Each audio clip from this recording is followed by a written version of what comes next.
Para mí la filosofía aplicada a los niños es hacer el proceso de trabajar con el pensamiento y las acciones de las personas, en este caso los niños, y hacerlos crecer, expandirlos, mostrar nuevas posibilidades, al mismo tiempo que problematizar y de alguna manera abrir la filosofía.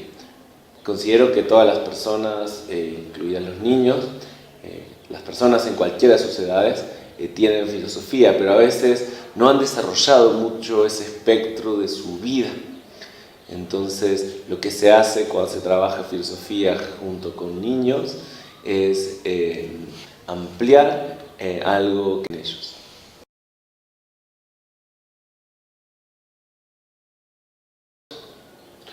Bueno, hay varias maneras de darse cuenta. La principal es el impacto que tiene lo que uno haga.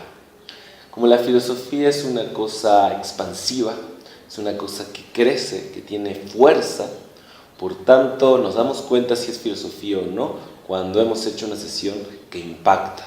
Por ejemplo, si estuvimos hablando sobre el amor o si estuvimos hablando sobre la justicia, entonces esa sesión, ese encuentro repercute sobre lo que las personas se van pensando, van dialogando o hacen por fuera de la sesión.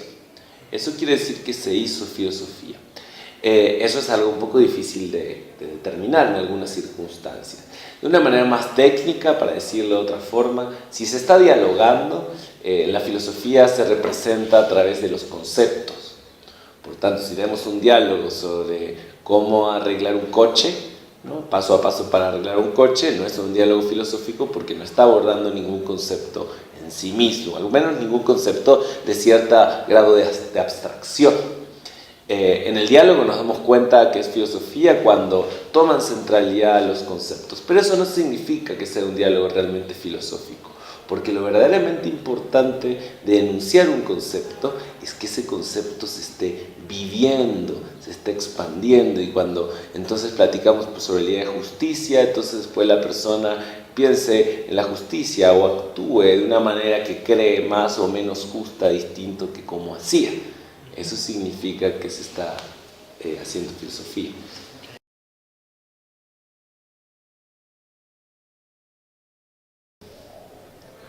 Sabemos que no es filosofía cuando no existe, cuando no hay pasión, cuando de lo que se está tratando se apaga y muere.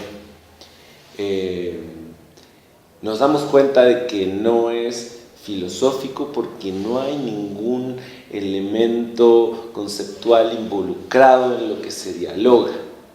A veces es solo algo anecdótico. Por ejemplo, cuando uno trabaja filosofía para niños o filosofía con niños, muchas veces los chicos dicen cosas, pero que quedan allí, ¿no? Por ejemplo, cuentan lo que hicieron el día anterior, lo que les dijo su papá, pero ese comentario no es continuado por el grupo, porque quizá está fuera del tema o porque quizá el grupo aún no ha aprendido a escuchar tanto lo que dicen los demás integrantes de este grupo, de esta comunidad o de esta clase. Entonces, no es filosófico porque no hay conexión entre una cosa y la otra, ¿no? A veces los filósofos critican las charlas de café. También hay cafés filosóficos, pero ¿cuál es la diferencia, ¿no? Que algunas veces hablamos sobre cosas que no tienen realmente una trascendencia, simplemente decimos por decir, ¿no? Entonces, así como te comentaba al principio que la filosofía es una expansión, pues esa expansión también se puede ver cuando yo hablo y el otro le llama la atención lo que digo y entonces contesta, y entonces empezamos a dialogar sobre un mismo tema. Pues no hay filosofía cuando estamos mencionando solo cosas anecdóticas, pero que no han pasado a ser algo de mayor importancia para nuestra propia manera de ver las cosas.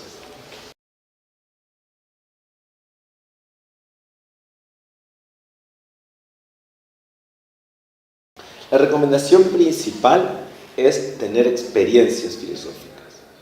Como en cualquier campo del conocimiento, como en cualquier profesión, Lo primero que hay que tener es uno mismo, esa destreza. Entonces, ¿cómo una persona puede facilitar, coordinar o dirigir un taller o un espacio filosófico si ella misma no vive la filosofía? Y vivir la filosofía son muchas cosas. La filosofía no es algo sencillo o fácil.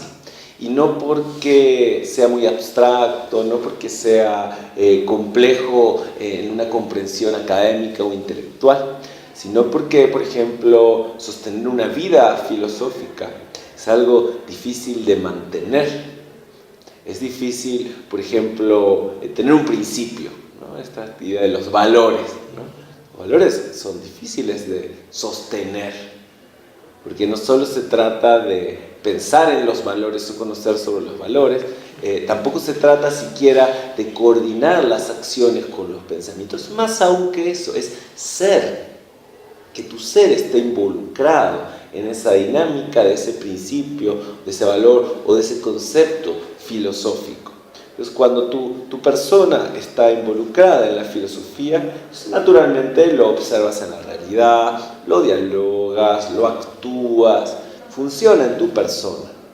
Cualquier tipo de concepto, ¿no? Puede ser un concepto ético, un concepto lógico, un concepto de la metafísica, de cualquier campo de la filosofía.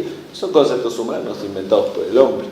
Entonces, si uno quiere facilitar filosofía, es bueno leer sobre filósofos, es bueno hacer prácticas, es bueno observar a otros practicantes, estudiar es muy importante, pero de lo que se trata es de uno mismo empezar a tejer estas diferencias.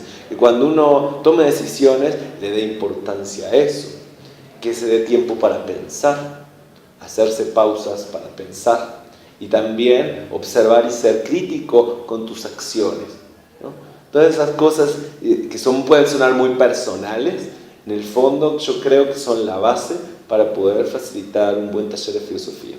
A veces se dice que uno tiene que hacer un plan de discusión, por ejemplo, cuando va a hacer un trabajo filosófico. Pero en verdad un plan de discusión es un conjunto de preguntas que es una preparación para ese momento. Pero esa preparación en el trasfondo es la vida de uno mismo. Es cuántas cosas uno se ha preguntado sobre ese tema. Entonces lo principal es haberse preguntado cosas.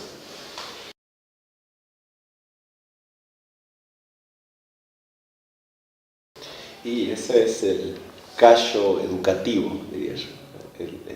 La astucia o la pericia del manejo de grupos en general. Y creo que eso hay muchas técnicas o opciones metodológicas. Por ejemplo, una puede ser brindarles, uno tiene que tener flexibilidad. Es una combinación entre la flexibilidad y la firmeza. Porque si uno es absolutamente firme con estos chicos, pues puede ser peor el efecto, ¿no? Y si uno es excesivamente flexible, entonces no hay ninguna dirección y el grupo se puede perder totalmente de lo que estamos haciendo. Entonces, flexibilidad para envolver a ese chico en una actividad que le guste y que le interese. Entonces, a esos chicos que a veces nos dan problemas, podemos darles roles diferenciados en el grupo y hacerlos incluso sentir importantes con ese rol, a partir de darles una tarea como por ejemplo, tú vas a estar observando esto y después quiero que me pases las notas de todo lo que observaste, o tú vas a hacer esta otra cosa en relación al cual sea el problema, ¿no? Si el chico es muy inquieto o si el chico está muy desinteresado, ¿no? Voy a tratar de acercarme lo más posible a su campo de gustos e intereses para tratar de proponer tareas o para él o para todo el grupo en ciertas circunstancias que se adapten a eso. Esa es una opción. Después hay que tener un poco de tolerancia al caos. En general, el caos no es algo que un profesor o que un coordinador de un grupo quiera, pero también es poder interactuar con él y no enojarse con el caos, sino que tratar de integrar. Y por ejemplo, lo que hace Benifier, que es interesante, es observar las acciones del mismo grupo. En ciertas circunstancias es bueno que el grupo se vuelva analista de sí mismo, que también es algo muy filosófico.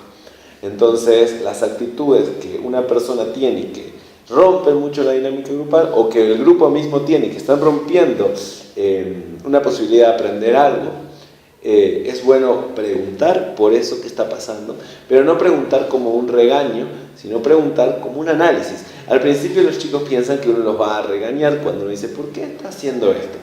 ¿Por qué le pegó a su compañero? ¿Quién sabe por qué? Normalmente lo que hacen los maestros solo dejan la pregunta, pero no lo están verdaderamente investigando. Con una pregunta están disfrazando querer regañar o amonestar al chico. Pero la idea es darle seriedad a esa pregunta y buscar entre todos las razones por las que está pasando. Entonces, dedicar realmente un tiempo a esa situación problemática y generalmente eso también tiene buenos resultados. Entonces, yo recomendaría en líneas generales dos vías. Una es la dimensión creativa, que es la de buscar su interés y su gusto y tener la flexibilidad para adaptar y ir buscando algo que haga esa persona. Y la otra es la dimensión crítica, que es la de la observar qué está sucediendo, ¿no? Filosóficamente.